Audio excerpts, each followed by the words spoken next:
This is the daily writing exercise, recorded, day 36, titled Divergent, Capsule.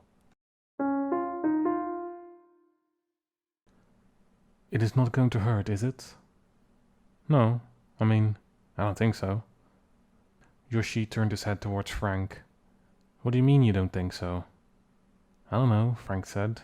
I've never done it myself, just heard about it. He held the bottle of pills in his hand and carefully studied the text on the label. Yeah, but it's not supposed to hurt, right? Yoshi said. Frank wasn't too sure. I don't think so.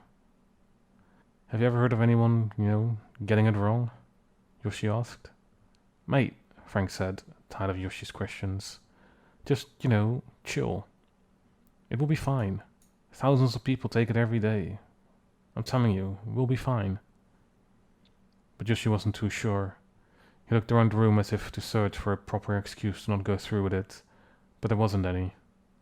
Right, he sighed slowly. Frank took his time but eventually gave up on reading the label on the bottle. The text was too small and he did not understand most of it anyway.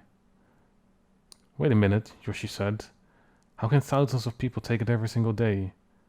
Wouldn't the Divergents mess with each other? Frank sighed. Look, we won't know if it works unless we take it, okay? And if you don't want to take it, then, well, don't. But please, stop whining. It's so annoying. Yoshi wanted to say something else, but held it back. He was nervous as hell, but felt he could not back out now. He had come this far and, well, he could hardly let Frank do it by himself. Frank walked up to the bed against the wall and sat on the edge of it. He stretched his arms and neck a little and breathed in deeply.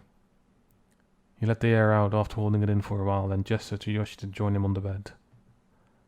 Yoshi rapidly squeezed his hands as he approached the bed. Frank's eyes followed him as he sat beside him.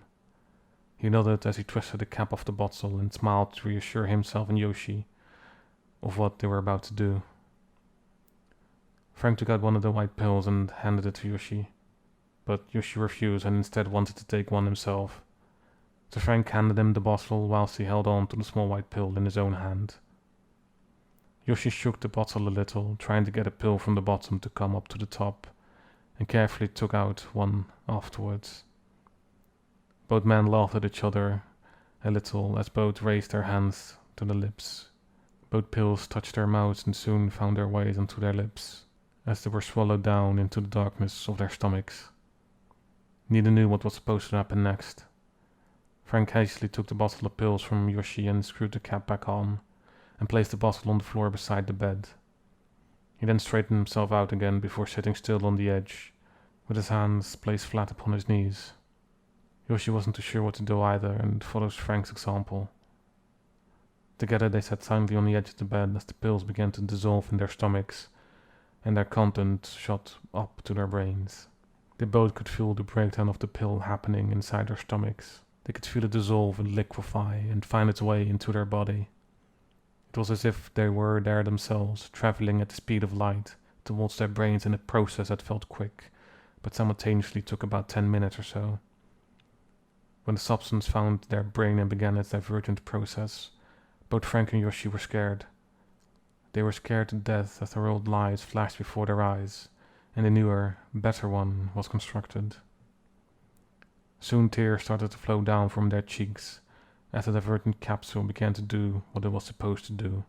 It took input from their subconscious brain and was fed by Frank and Yoshi's desires. It erased the old and began formulating a new, a better life, one where all the horrible things that had happened to either of them no longer happened. Both men could feel and see the horridness flow from them and be dissolved into nothingness. New memories were formed. New realities were created, all designed to fit their minds' expectations. The tears continued to flow as the capsule's process came to an end, and both men began to laugh out of sheer joy. 10 minutes later, both men were asleep. They woke up several hours later, Yoshi first and then Frank an hour after that. Yoshi spent most of his time just sitting on the edge of the bed, racking his brain on what had just happened, and wondering who the hell the person was that lay on the bed beside him. He was not going to wait it out and made his escape as soon as he saw that the other person started to wake up. Frank opened his eyes just as Yoshi closed the front door behind him. He looked around the living room and wondered how and why he had fallen asleep. He was hungry, and his mind told him he was supposed to do something. As his eyes got used to his new apparent reality, he realized just how horrible it all looked. The living room was empty. There was only a double bed against the wall. His arms were covered in strange circular spots and were skinny to begin with. The floor was covered in bags and filth, and so were the walls. And he was filthy too. Frank stood up from the bed and walked towards the bathroom to take a shower. The stench on him was just too much. Inside the bathroom he found that the toilet was broken, but that the shower still worked. A bar of soap still lay wrapped in plastic on the floor of it. He unwrapped it as he turned on the shower's water to let it warm up. A good shower followed after, one wherein Frank tried to remember how and when his place turned quite so bad. In his mind, a list of things started to form as he wondered whether he actually had a job and how much money there was in his bank account. Not that it mattered much. Things were going to be okay now. He also thought of calling his friend Dave. Frank couldn't tell why, but he was really in the mood for some weed. He's not the addictive type and could handle it. Even some of the strong stuff, really. He had done it before and handled it well then, so why could he not do it now? Frank knew his limits and could stop it at any given time. Besides, Dave always had friends around who were good fun. Yeah, it would be good fun indeed. And Frank liked having fun. Besides, there was no harm in having fun, was there? Of course not. He was in control. He always had been. And besides, what was the worst that could happen? Yeah, exactly. No more than written or recorded. Thank you for listening.